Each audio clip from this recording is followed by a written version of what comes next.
వాడు సైతానుడు. హెబ్రీ పత్రిక 2వ అధ్యాయం 14వ వచనం ప్రకారము మరణ బలము కలిగిన వాడు కూడా దాన్ని కాస్తా ఉన్నాడు. దేన్ని?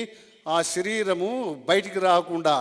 ఎందుకు ఈ 4 శక్తులు కాస్తూ ఉన్నారంటే, లోకము యేసు ప్రభు వచ్చెను అని నమ్మితే నమ్ము, కానీ ఆయన చనిపోయి తిరిగి లేచినాడు అని నమ్మకూడదు అని ఈ 4 శక్తులు అక్కడ కాపుదల కాచినాయి.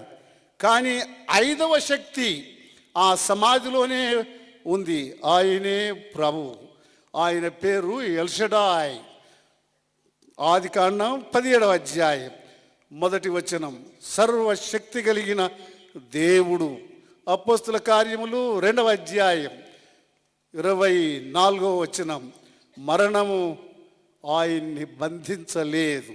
కాబట్టి 3వ నాడు మృత్యుంజయుడై సమాధి నుండి ఆయన లేచెను.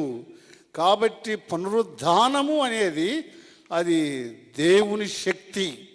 ఆ శక్తిని ఆపజాలటకు ఆపేయటకు ఇన్ని శక్తులు పూనుకున్నా కానీ ఆ శక్తులన్నిటినీ జయించి జయవీరుడై ఆయన ఆదివారము తెల్లవారుజామున బయటికి వచ్చెను.